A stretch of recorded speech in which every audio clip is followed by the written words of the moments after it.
Dear beloved souls, life is a profound science. What you think becomes reality. This is not magic. This is not sorcery. This is the most fundamental law of existence, which when understood, can transform your entire life. Look around you. Every flower, every tree, every human being, all are the result of their own thoughts. Everything you see on this earth was first born in someone's mind as an idea, an imagination. The house you live in was first an image in an architect's mind. The clothes you wear were first the imagination of a designer. Every invention, every creation, every achievement all began as a thought. The direct implication of this is that the kind of thoughts you sow within will manifest correspondingly in your external life. You must have experienced that. When there is fear within, opportunities outside also become frightening. The same situation may be an opportunity for someone else, but your fear turns it into an obstacle. When the mind is filled with negative thoughts, even sunlight becomes blinding. The sweetness of relationships turns bitter. Conversely, when there is love within you, ordinary moments become festive. A simple sip of tea can become a celebration of joy. The difference lies not in the external world, but in the thoughts within you. This is precisely why the first step is not to change others, but to understand yourself. Merely hearing this law is not enough. You must feel it.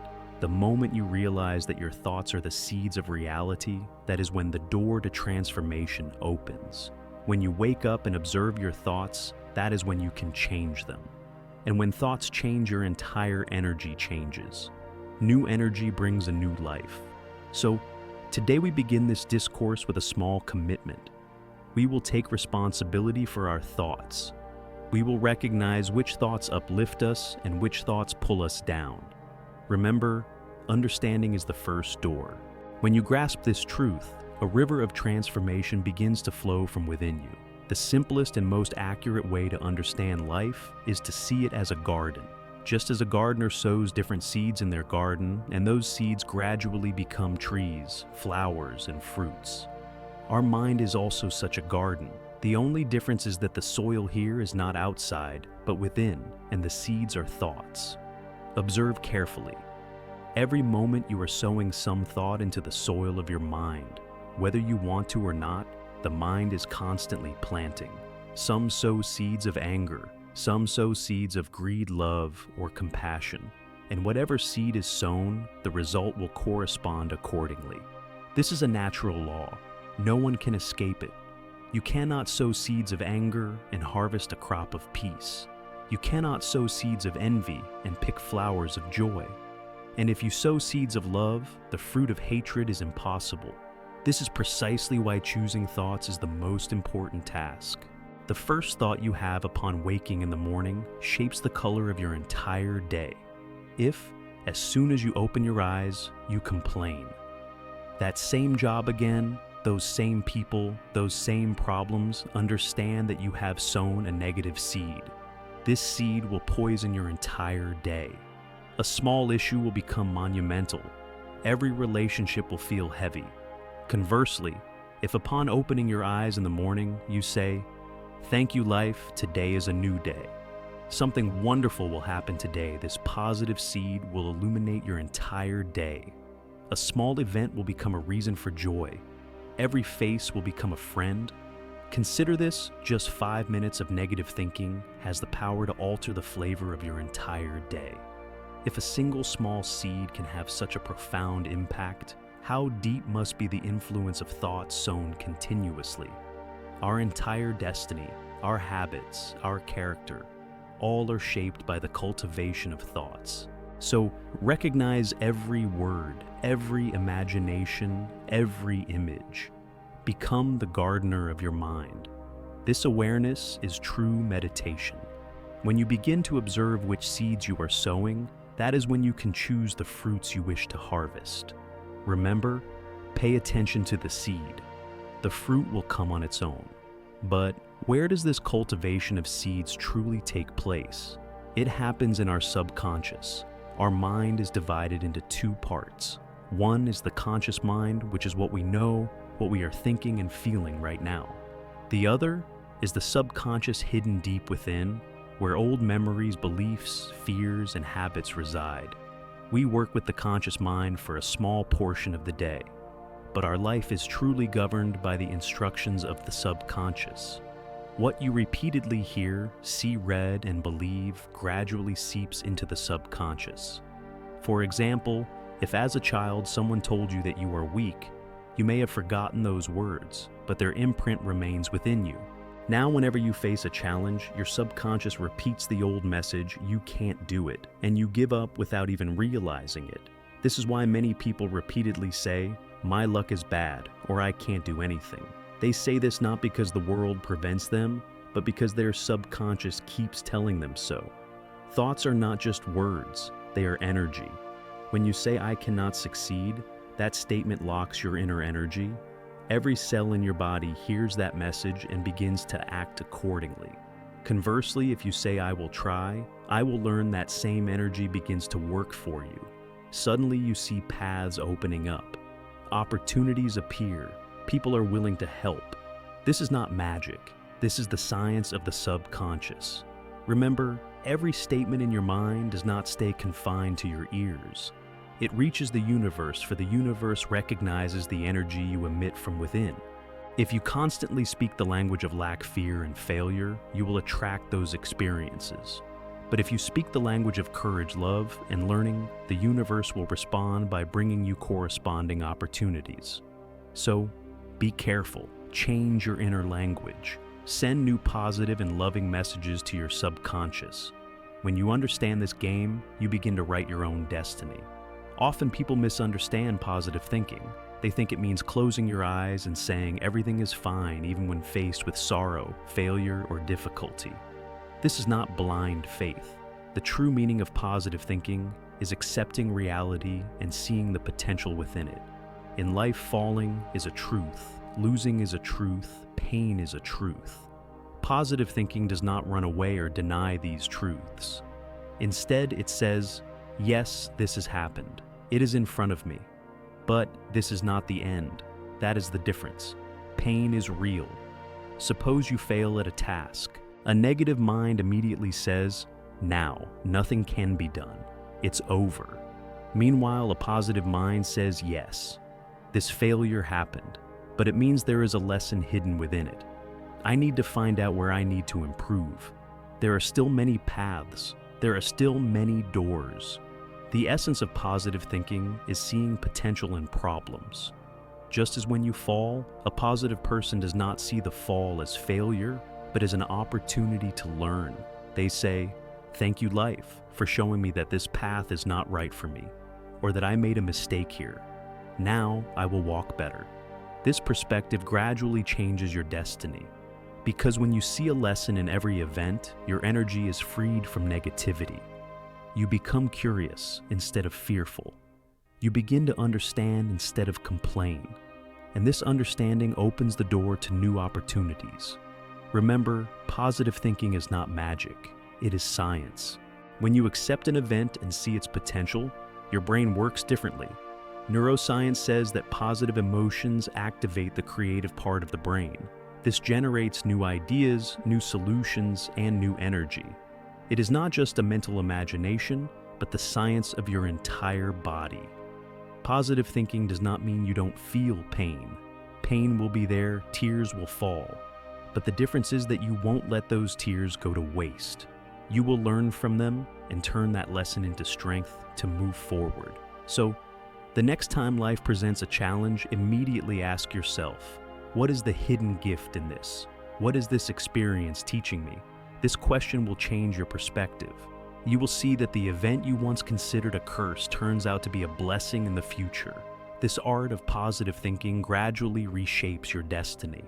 It doesn't happen overnight, but every small change each day will fill your life with light.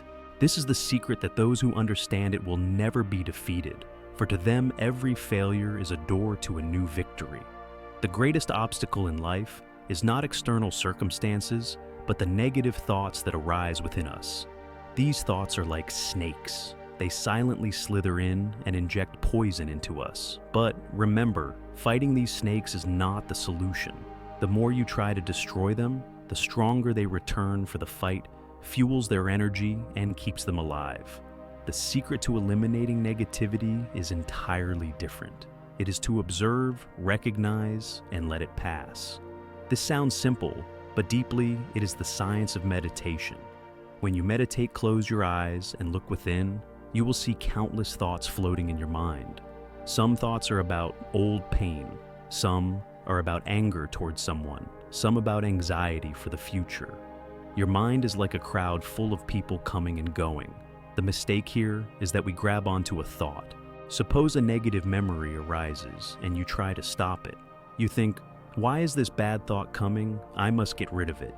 At that moment, it takes deeper root, because your attention is the fertilizer and water for it. The more you focus on it, the bigger it grows. The path of meditation says to simply be a witness, watch thoughts come and go like clouds in the sky. Clouds come linger for a while, then drift away. The sky remains unaffected. Become the inner sky of your mind.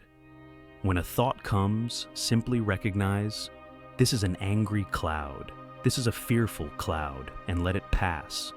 Don't hold on to it, don't push it away. Just observe. Gradually, you will see the flow of thoughts begin to slow down. They are no longer as powerful as before. Their poison dissipates. The thoughts that once troubled you no longer control you.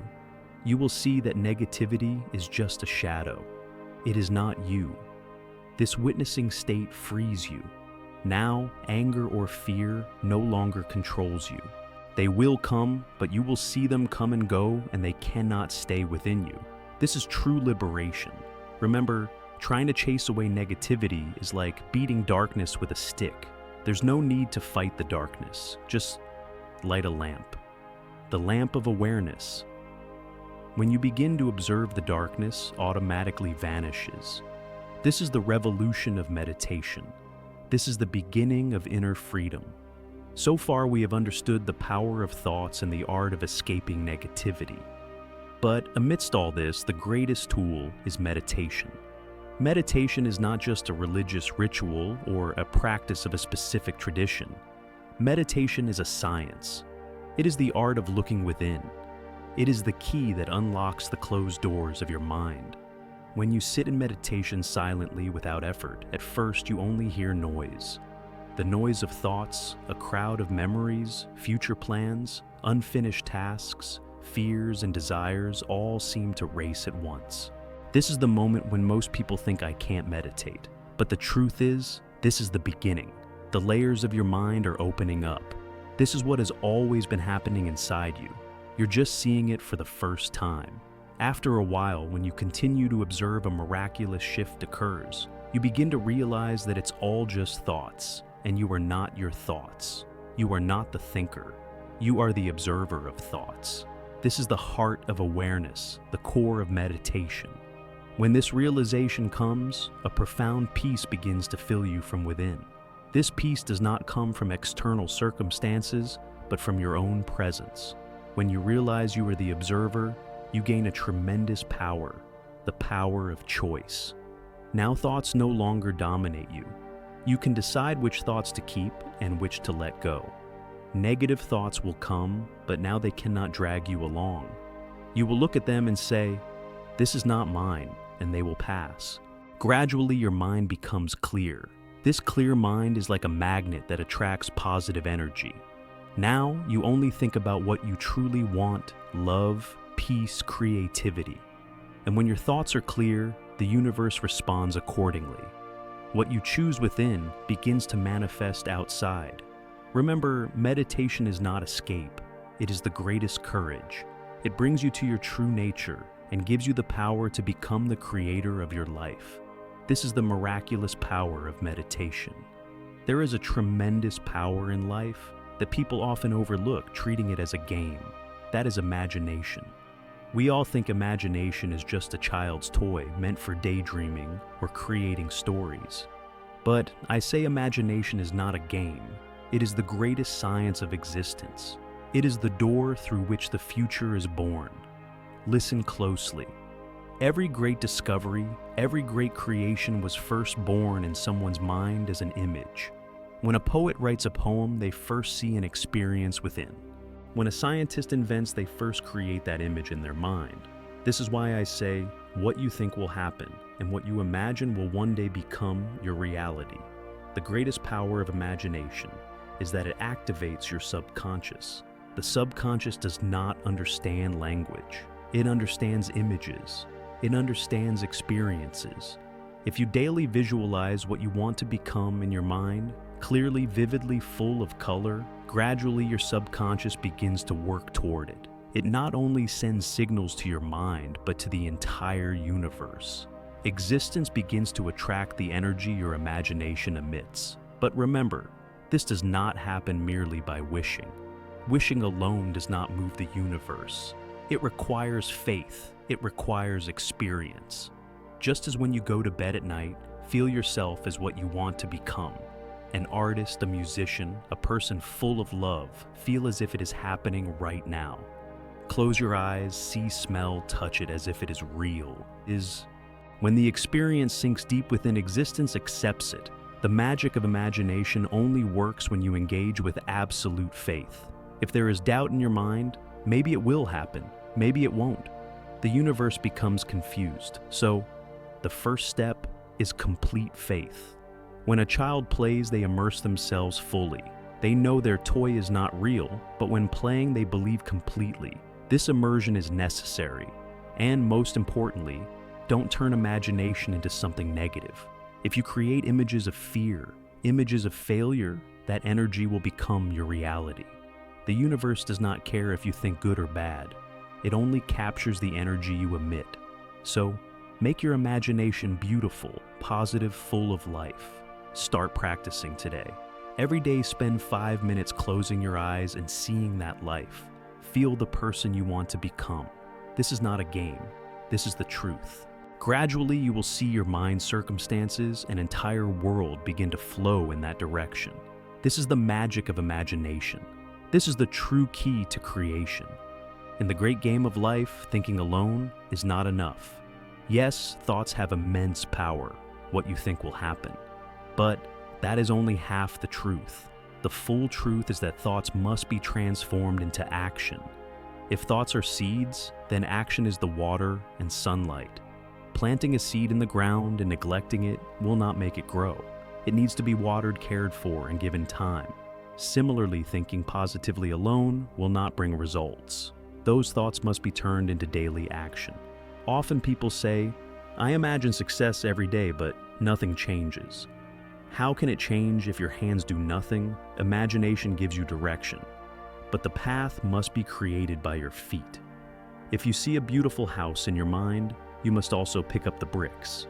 If you imagine being an artist, you must pick up the brush and practice. Thoughts without action are a dry wind, and action without thought is a blind race. The combination of both makes life complete. The balance between action and thought is a science. When you think about a goal, your subconscious creates energy in that direction. But if you don't turn that energy into action, it accumulates inside and creates heaviness. This is why many people think and dream a lot, but remain frustrated because their energy is not released. Action brings flow to that energy. Small steps create miracles. Often we want big results and think we must wait for everything to be perfect before starting. But the law of existence is, take the first step, and the path will reveal itself. Just as when climbing stairs, you cannot see the second step without stepping onto the first. If you decide to improve your health, walking for 5 minutes a day is as important as imagining a healthy body. These small steps turn dreams into reality. But remember, action is not just external effort. It must be action taken with awareness. Many people run, but in the wrong direction. So, first clarify with your thoughts. What is your dream? What is your goal? Then act toward that goal. It's like aiming before shooting an arrow. Without aiming, no matter how hard you shoot, the arrow won't hit the target. Thoughts are the direction. Action is the path. When direction and path meet, the impossible becomes possible. This is why those who turn thoughts into action can bring their dreams to earth. This is not magic. It is the law of existence. Apply this law today. Whatever you're thinking, take a small step today. Want to read a book? Open the first page today. Want to start a business? Make the first call today. Want to meditate? Close your eyes for 2 minutes now. When the dance between thought and action begins, the music of life changes. This is the true magic. This is the key to miracles. The most powerful and simple mantra of life is gratitude. Gratitude means appreciation, saying thank you. This is not just words. It is a living emotion that can transform your entire existence. When you wake up in the morning and first say, thank you to life, thank you for this new day, thank you for this body, thank you for this breath, you send your energy and the world around you in a completely new direction. This thank you is not just for God or a deity, but for the entire existence that has given you this opportunity today. The secret of gratitude is that it takes you from lack to abundance. Often we focus on what we don't have. We think, why don't I have this or that? This thought makes us poor from within. But when you start looking at what you do, have your body, your family, your friends, this earth, the vast sky, you realize you already have so much. Gratitude instantly changes your consciousness. Instead of lack, you feel abundance, and this is not just an emotion. It is science. When you are grateful, your inner energy opens up. The universe operates on a law. Those who appreciate what they have receive more. Like a farmer who waters the field where crops grow green, existence brings opportunities to those who value their harvest. If you constantly complain, the flow of life becomes blocked. But when you start saying thank you, the door of energy opens and life begins to bring more gifts. Along with gratitude, one more thing is needed: faith. Faith that life always brings something good for you, even if the circumstances seem difficult now. Often we don't understand why an event happens to us. We feel sad, angry. But as time passes, we often realize that event led us to a greater opportunity. Gratitude and faith together turn life into a miraculous journey. Gratitude makes you happy in the present, and faith frees you from worrying about the future. Faith does not mean sitting idle. It means accepting the lesson and the hidden gift in whatever happens. It is the understanding that existence is never wrong. When you live with this deep faith, fear, doubt, and insecurity automatically dissolve. You begin to thank even the challenges, knowing they are part of your growth. So, start a small practice today. Every morning, when you open your eyes, think of 3 things you are grateful for. This small practice will shift your thoughts from negativity to abundance. Gradually, you will see that life truly begins to bring more peace, more opportunities, more love. Embrace gratitude and faith. These are not just words, they are the language of the universe. Those who live by this language turn the impossible into possible. Now is the time to take this entire message deep into your heart. Your mind is your servant, but when you neglect it, it becomes the master. Like a servant without guidance, it can create chaos in the house. Similarly, an unaware mind creates chaos. Consider this: the key to changing your life is in your hands. You are the creator of your thoughts, and thoughts are the sculptors of your destiny. If from today, you begin to fill every word, every emotion, every imagination with love and positivity in just a few days, you will start to see changes within and around you. This change will not come as a sudden miracle, but gradually and profoundly, like the first ray of morning light dispelling the darkness. Now is the time to take the first step. Right here, right now, begin with positive thinking. Don't wait for a big change. Sow a small seed in your mind, the seed of gratitude, love, faith. As this seed sprouts, your life will begin to take new shapes. Relationships will become sweeter. Work will find new inspiration. And an endless stream of peace will begin to flow within you. Remember, the mind is a tool, not the master. With love awareness and proper guidance, you can transform your life into what you've always dreamed of. The first step may be small, but it has the power to change your entire future. Start now. This is the true practice. This is the real revolution.